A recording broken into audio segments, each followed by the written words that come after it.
থেকে তৃণমূলে যোগ দিয়েছি, রাজনীতিতে আশাই কি কাল হলো দিদি নাম্বার 1 রচনার। চোখে গ্লিসারিন ঢেলেছেন, ওনার চোখের কাজল আছে। রচনা বন্দ্যোপাধ্যায় যেদিন থেকে আরজিকর কাণ্ডের মুখ খুলেছেন, দোষীদের শাস্তির দাবি করেছেন, কিংবা এক সমাজে আর কোনো মেয়ে নিরাপদ নয় এ কথা বলতে শুরু করেছেন, সেদিন থেকেই তাকে নিয়ে শুরু হয়েছে ট্রোল। অভিনেত্রী যিনি বর্তমানে হুগলি লোকসভার সাংসদ, তাকে নিয়ে নানা সমালোচনা শুরু হয়েছিল যেদিন থেকে তিনি রাজ্যের শাসক দল তৃণমূল কংগ্রেসের নাম লিখিয়েছিলেন।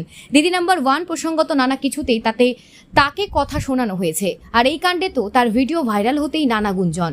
রচনা ও ঋতুপর্ণা দুই অভিনেত্রীকে নিয়ে রাগে ফুঁসছেন গোটা বাংলা। রচনা বন্দ্যোপাধ্যায় এবার এই প্রসঙ্গে মুখ খুলেছেন। তিনি এই বর্তমান পরিস্থিতিতে তাকে নিয়ে কেন আলোচনা হচ্ছে এটাই বুঝতে পারছেন না। তার কথায়, আমি যেদিন থেকে তৃণমূলের সঙ্গে যাত্রা শুরু করেছি সেদিন থেকে ট্রোলের শিকার হয়েছি, তাতে আমার কিছু যায় আসে না। তবে আমি যে ভিডিওটা পোস্ট করেছিলাম সেটা মন থেকে ছিল।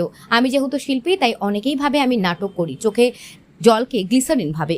অত্যন্ত নিন্দনীয় একটি ঘটনা ঘটেছে পশ্চিমবাংলার বুকে, কিন্তু মানুষ অপরজনকে ট্রোল করছে। আমাদের তার পরিবারের পাশে থাকা উচিত। রচনা নিজের পাশাপাশি টানলেন ঋতুপর্ণার প্রসঙ্গ। তিনিও শঙ্খ বাজানোর দরুন যেভাবে কথা শুনছেন, এতেই আপত্তি রচনার। অভিনেত্রী সংসদের কথায় ঋতুকেও লোকে যা নয় তাই বলছে। আমার চোখে কাজল নিয়ে কথা বলছে মানুষের এত সময়, আমার বাবা এত সময় নেই।